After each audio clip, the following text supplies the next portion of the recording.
எல்லாம் அமைதியில் ஆழ்ந்திருந்த பொழுது நள்ளிரவு கடந்துவிட்ட வேளையில் ஆண்டவரே எல்லாம் சொல் விண்ணகத்தில் உள்ள அறிக்கையை விட்டு தந்தை மகன் தூய ஆவியாரின் பெயராலே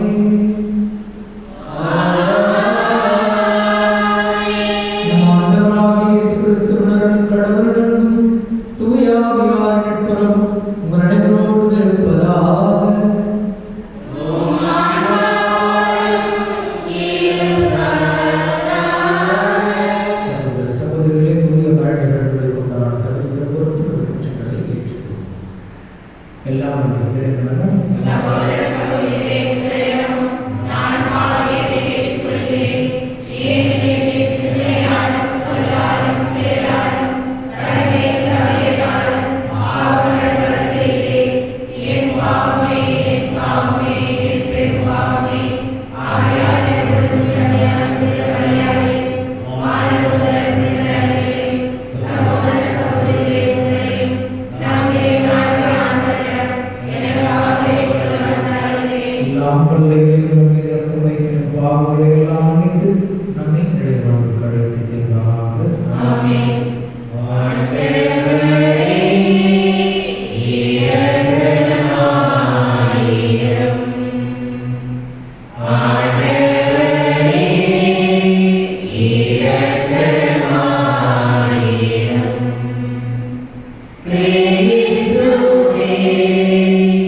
அதனால் பழைய அடிமையினால் விளைந்த பாவ சுமையால் அழுத்தப்பட்டுள்ள எங்களை உம்முடைய திருமகனிடத்திலான பிறப்பு நிகழ்வு விடுவிப்பதாக உம்மோடு தூயாவியாரின் ஜீவனாய் என்று வாழும் ஆட்சியின் ஜீவனாண்டவன் திருமகனாகிய இயேசு கிறிஸ்து வழியாக உம்மை மன்றாடுகின்றோம்.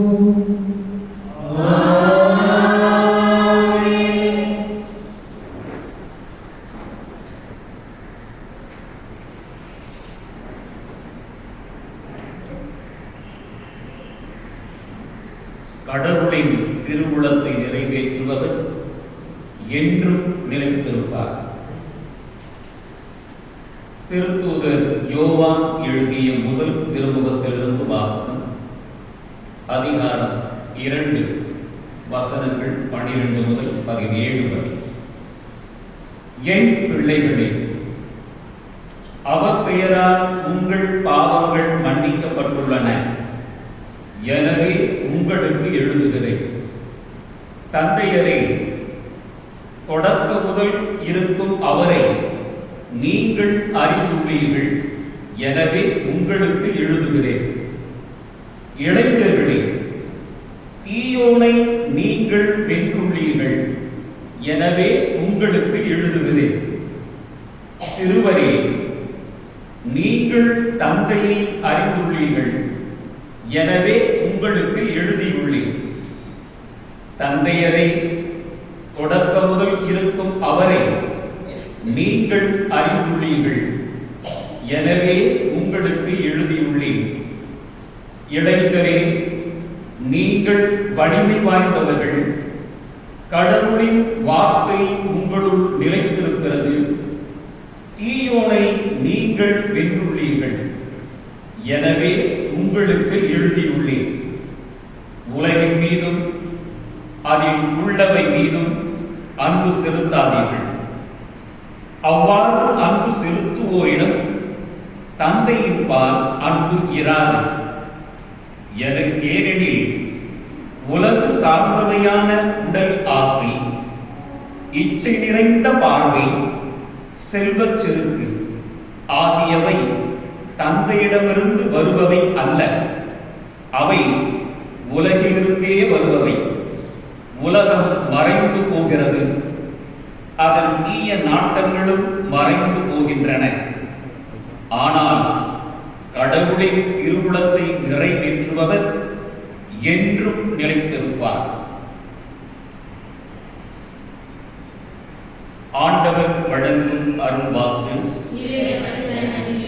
பதிவுரை பாடல் அல்லது விண்ணுலகம் மகிழ்வதாக, மண்ணுலகம் களி கூறுவதாக.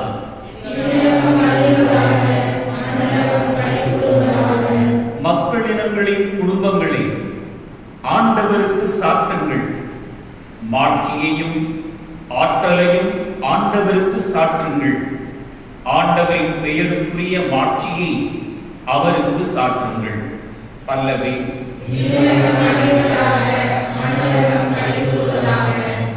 உணவு படையல் ஏந்தி அவரது கோவில் முற்றங்களுக்குள் செல்லுங்கள்.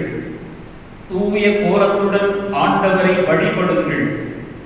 உலகெங்கும் வாழ்வோரே, அவர் திருமுன் நடுங்குங்கள். பல்லவி.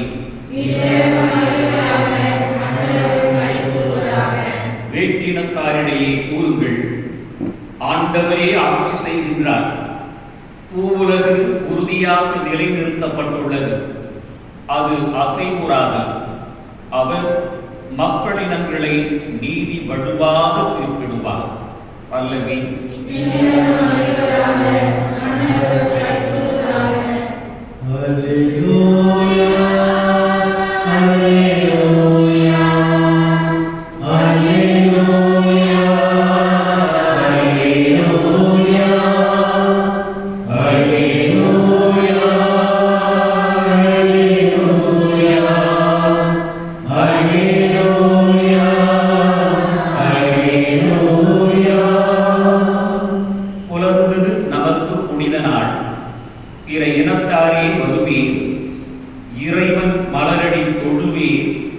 ஏனெனில் உலகின் மீது எழுந்தது பேரொளி இன்றே.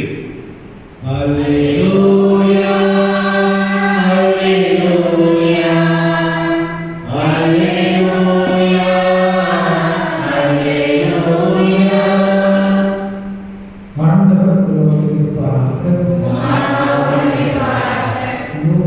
எழுதிய தூய நற்செய்தியிலிருந்து வாசகம். இரண்டாம் அதிகாரம் 36 முதல் 40 வரை உள்ள இறை திருவசனம். ஆசிரியர் குலத்தைச் சேர்ந்த வானுவேலின் மகளாகிய அன்னா என்னும் இறைவாக்கினர் ஒருவர் இருந்தார். அவர் வயது முதிர்ந்தவர். மணமாகி 7 ஆண்டுகள் கணவரோடு வாழ்ந்தவரும் கைம்பெண் ஆனவர். அவருக்கு வயது 84. அவர் கோவிலை விட்டு நீங்காமல் நோன்பிருந்து மன்றாடி அல்லும் அவருடன் திருப்பணி செய்து வந்தார். அவரும் அந்நேரத்திலே அங்கு வந்து கடவுளை புகழ்ந்து எருசலேமின் மீட்புக்காக காத்திருந்த எல்லாரிடமும் அக்குழந்தையை பற்றி பேசினார்.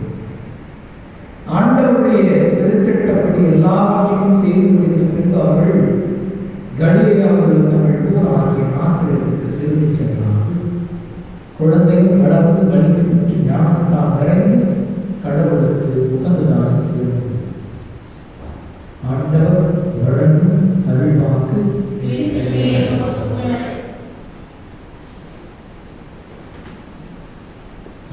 சகோதர சகோதரிகளே,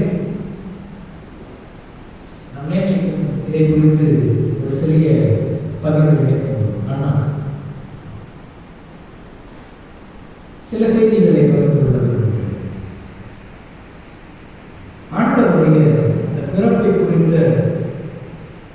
அந்த வரலாற்று பின்னணியில் ரொம்ப அழகான கதாபாத்திரங்கள் ஒன்றோடு ஒன்று பின்னி பிணைந்து அமைந்திருக்கிறது.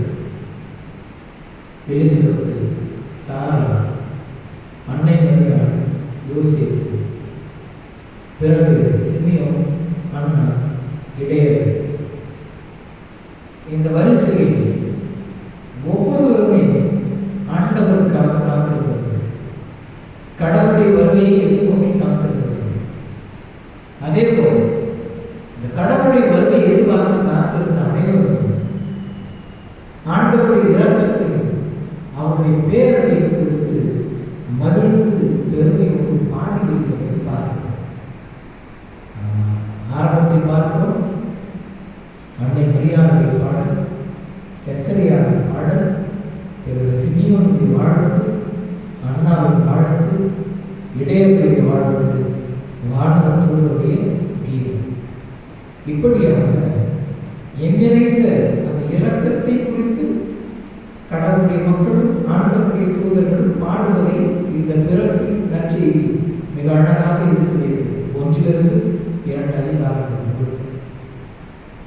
இப்போ விலாசத்தோடு வானுவேலின் மகனாகி அன்னா என்னும் ஒருவர் இருந்தால் அவர் மனமாகி 7 ஆண்டுகள் வாழ்ந்த பின்பு கைம்பெண்ணானவர் என்று அவரை குறித்தான ஒரு செய்தி சொல்லப்படுகிறது. விவிலியத்தில் ஆண்டவர் இயேசுவை தலைமுறையை பற்றி எழுதுவாங்க. தலைமுறை அதுபோல இன்னும் ஒருத்தர் பார்த்தீங்கன்னா ஒரு தலைமுறை அட்டவணை ரொம்ப வாசிப்பாங்க. யூதித்து புத்தகம் 8ஆம் அதிகாரத்தில் ஒரு தலைமுறை அட்டவணை ரொம்ப கொஞ்சம் வித்தியாசமாக இருக்கும். 8ஆம் அதிகாரத்தில் ஒரு பெரிய பட்டியல் கைப்பற்றி யூதித்து எடுத்து போட்டுருக்காங்க. ஆனால் அது ஒரு அட்டவணை யார் அம்மா இருக்கிறாங்க அப்படின்னு எல்லாவற்றையும் போட்டுவிட்டு ஒரு பெரிய ஒரு செய்தி சொல்லிவிட்டு கடைசியாக 8ஆம் வசனத்தில் பார்த்தீங்கன்னா ரொம்ப ஒரு அழகான செய்தி சொல்லியிருக்கோம். யூதித்து கடவுளுக்கு மிகவும் அஞ்சி நடந்தால் அவரை பற்றி யாரும் தவறாக பேசியதே இல்லை.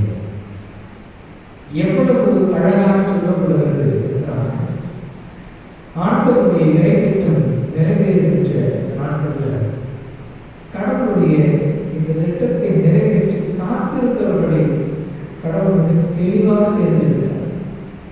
ரொம்ப அழகாக தேர்ந்தெடுத்து இவர் வழியாக செய்தி போக வேண்டும் என்று விரும்புகிற காரணம், நாங்கள் உள்ள கிழக்கை என்று சொல்லுகிறாங்க. இந்த அதீத ஆர்வம், ஆண்டவர் வருவார் என்ற உன்னத நம்பிக்கை, அவர் வந்தால் இப்படியெல்லாம் நடக்கும் என்ற கருத்து சொல்லுகிற பேரிடத்தின் செயல்பாடு இருக்கிறது. அதை குறித்து கடவுள் மிகவும் மகிழ்ச்சியாக மனிதர்களிடத்தில் சொல்கிறார். அதனால்தான்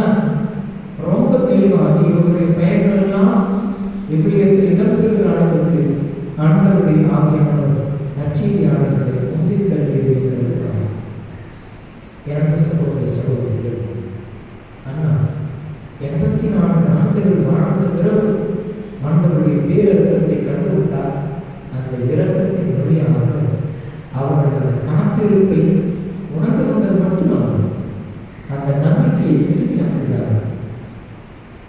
84 வயதுகளுக்கு காத்திருந்த ஒரு கைதிகள் எவ்வளவு சிரமப்பட்டிருப்பார் என்பது தெரியும். மனமாகி 7 ஆண்டுகள் வாழ்ந்த பிறகு கிட்டத்தட்ட அவர் 20-21 வயதில் கிட்டத்தட்ட அவர் 50 ஆண்டுகள் 84 ஆண்டுகள். அதற்கு முன்னதாக கூட இருக்க வாய்ப்பு இருக்கிறது. 84 ஆண்டு வரைக்கும் காத்திருக்கிறார். இங்கே நிறைய பேருடைய காத்திருப்பு இருக்கிறது. ஆனால் அந்த நம்பிக்கையோடு கூடிய காத்திருப்பு. என்னோட சகோதர சகோதரிகளே, வரலாற்று பின்னணியை நமக்கு என்ன பெரிய செய்தி சொல்ல முடியும்? ஆசிரியர் குலத்தை சேர்ந்த மாணவர்கள் மகனாகி அண்ணாயிரம் ஒருவர் இருந்தார். அவர் இறைப்பற்றுடையவர் என்று அவரை பற்றி சொல்லப்படுகிறது. வேறு என்ன அவரை பற்றி சொல்ல முடியும் என்று நாம் யோசிக்கிற பொழுது மிக மெல்லியதாக ஒரு கருத்தை ஆண்டவர் பதிய வைக்கிறார். காத்திருப்பு, ஆனால் நம்பிக்கையோடு. அந்த நம்பிக்கை மீட்போமான ஒரு நம்பிக்கையாக, கடவுளுடைய பேரிரக்கத்தை உணர்ந்து கொள்ளுகிற நம்பிக்கையாக இருக்கிற பொழுது அது எவ்வளவு மாற்று பொருந்தியதாக இருக்கிறது என்பதை குறித்து மகிழ்ச்சி சொல்லுகிறார். ஒவ்வொருவரும் பாருங்கள், மகிழ்ச்சி பேருவதை கொண்டுதான் பாடுகிறார். அது அன்னை மரியாதை பாடலாக இருக்கலாம், சக்கரையாக பாடலாக இருக்கலாம், மாணவர் கீதம் பாடுவதாக இருக்கலாம், இடையர்கள் ஓடி வந்து குழந்தையை விழுந்து வணங்குவதாக இருந்தால், அல்லது கொஞ்சம் சேர்த்து உணர்ந்த 3 ராஜாக்கள் கூட சேர்த்து அவர்களையும் சேர்த்து கொண்டால் கூட எவ்வளவு மகிழ்ந்து ஓடி வருகிறார்கள் அந்த பிறப்புக்காக என்றார். காத்திருந்தவர்களுக்கு கிடைத்தது அந்த உன்னதமான மகிழ்ச்சி. ஆனால் கடவுள் காத்திருந்து நம்மோடு பிறப்பு திருமணம் பண்ணுகிறார். நம்ம என்ன மகிழ்ச்சி நடக்கிறது என்று கேள்வி இருக்கும்.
சகோதரர்களே சகோதரர்களே, என்னுடைய உங்களுடையமான இந்த உலகத்திற்குள் தந்தையான நோக்கி ஏற்றுகிறார்கள்.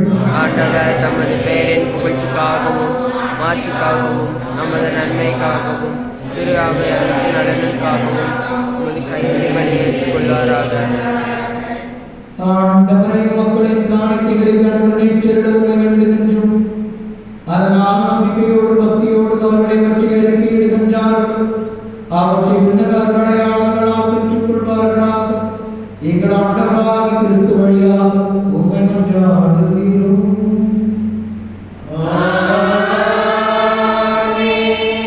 ஆண்டவர் உங்களோடு இருப்பாராக. இதயங்களை மேலே எழுப்புங்கள். நம் இறைவனாகிய ஆண்டவருக்கு நன்றி கூறுவோம்.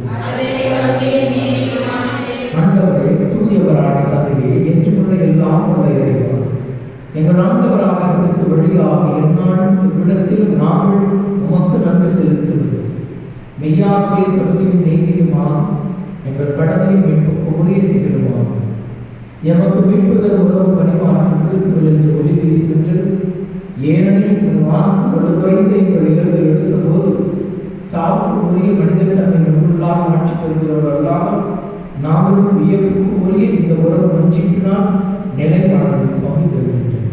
ஆகவே வானதூதர் திரளோடு வந்து சேர்ந்து நாங்களும் குழந்தையை மகிழ்ச்சியுடன் அறிக்கையிட்டு சொல்லுவதாவது: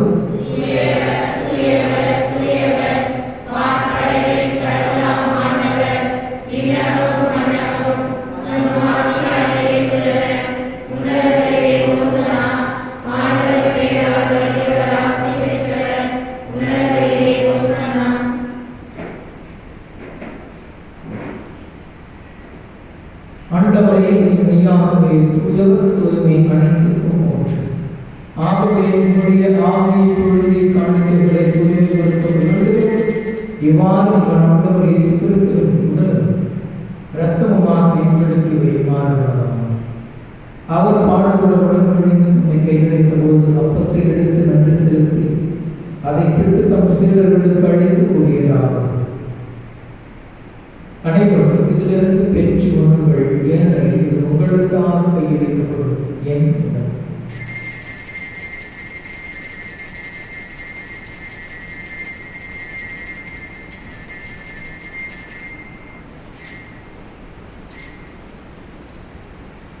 அவ்வண்ணமே தேவபுரத்தை அருந்திய பின் எண்ணத்தை எடுத்து வேண்டும் நன்றி கூறி தம் சீடர்களுக்கு அழைத்து அவர் கூறுகிறார்கள்: அனைவரும் இதிலிருந்து பெற்று பாருங்கள், ஏனெனில் இது புதிய நிலையான உடன்படிக்கைக்கு உரிய என்ற திட்டம். இது பாவ மன்னிப்புக்கு என்று உங்களுக்காகவும் பலருக்காகவும் சிந்தப்படும். இதை என் நினைவாக செய்யுங்கள்.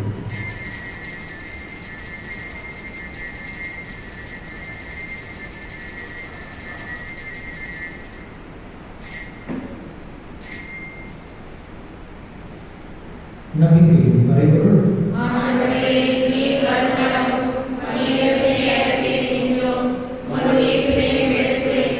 ஆகவே ஆண்டவரே, நாங்கள் கிறிஸ்துவின் இறப்பினையும் உயிர்ப்பினையும் நினைவுகூர்ந்து வாழ்வதில் அப்பத்தையும் மீட்பளிக்கும் கிண்ணத்தையும் ஒப்புக்கொள்கின்றோம். திருமணம் ஒவ்வொழியுடைய தகுந்தவர்கள் எங்களை ஏற்றுக்கொண்டீர். எனவே நமக்கு நன்றி செலுத்துகின்றோம். மேலும் கிறிஸ்துவின் உடலிலும் ரத்தத்திலும் பங்குள்ள எங்களை தூய ஆவியாலும் சேர்க்க வேண்டும் என உண்மை தாழ்மையுடன் சார்ந்தோம். ஆண்டவரே, உலகெங்கும் பரவி இருக்கும் திரு அவையை இடம் கொடுத்தவர்கள் எங்கள் திருத்தந்தை பிரான்சிஸ் எங்கள் அன்பு ஆயர் மீதினாலும் எல்லா திருடவையினர் ஆகிய அனைவரோடு திரு அவை அன்பில் நிறைவு செய்கிறோம். மேலும் உயிர்த்தெழும் எதிர்நோக்குடன் துயில் உள்ள எங்கள் சகோதர சகோதரிகளையும் இறந்தோர் அனைவரும் இரக்கத்துடன் நினைவு கூறும்போது திருமுக ஒளி அடைச்சது எங்கள் அனைவர் மீது இரக்கமாக கடவுளின் கண்டித்தாயான புனித மரியா, அவருடைய கணவரான புனித யோசேப்பு, புனித திருத்தூதர்கள், இவ்வுலகில் உகந்தவராக இருந்தோர் ஆகிய புனித அனைவருடன் நாங்கள் நிலைப்பாடுகளில் பங்குடன் தகுதி பெற்று திருமகன் இயேசு கிறிஸ்து வழியாக உம்மை குணதேற்றும் அருள உம்மை நன்றாக.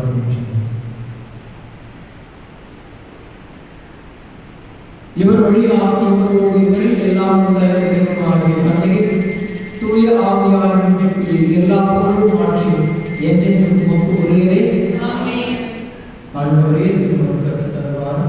வேண்டதன் இடத்தில் நம்பிக்கைக்குரிய ஆண்டவரோடு சேர்ந்து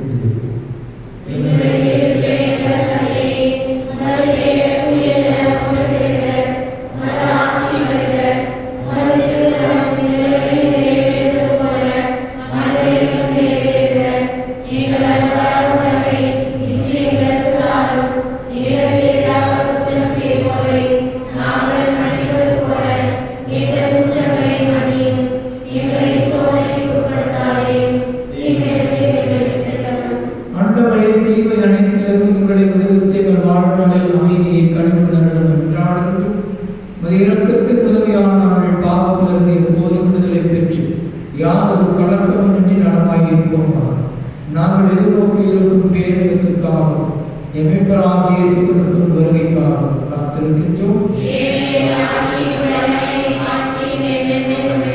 ஆண்டவரே இயேசு கிறிஸ்துவை அமைதியை உங்களுக்கு விட்டுச் செல்கிறேன். என் அமைதியை உங்களுக்கு அளிக்கிறேன் என்று திருத்தூதர்களுக்கு வழங்குகிறேன்.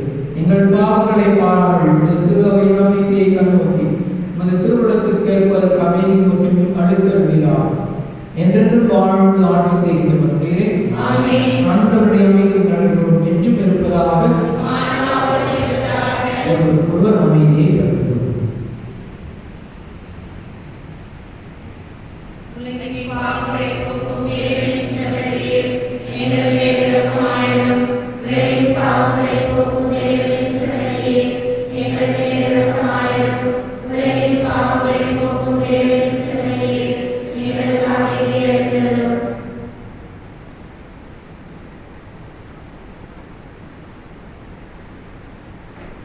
இதுவரைக்கும் செம்மறி இந்த உலகின் பாவங்களை போக்குகிறவர். செம்மறியின் தெய்வீக திருவிருந்திற்கு அழைப்பு பெற்று நாம் அனைவருமே பேர் பெற்றோர்.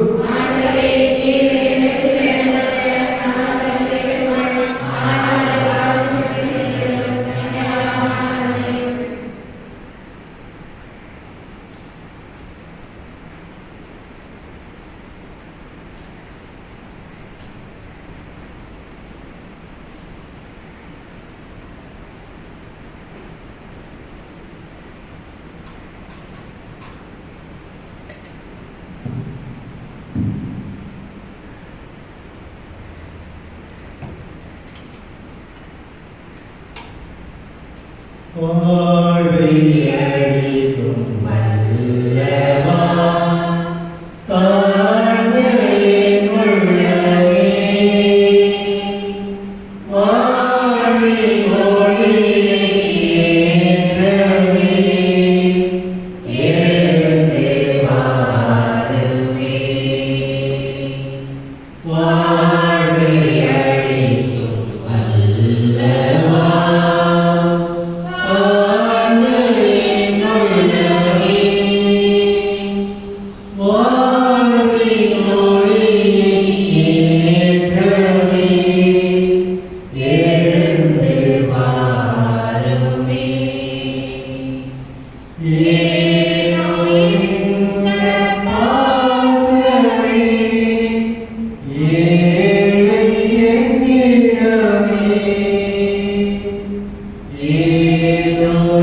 பெறுவோமாக.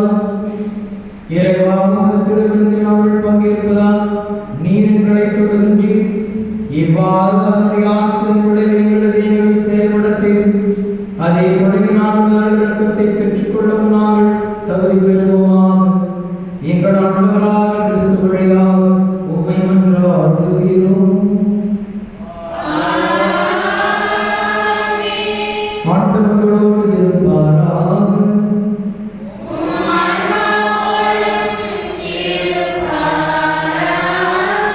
எல்லாம் வல்ல இறைவன் தந்தை, மகன், தூய ஆவியார் உங்கள் அனைவரையும் ஆசீர்வதிப்பாராக.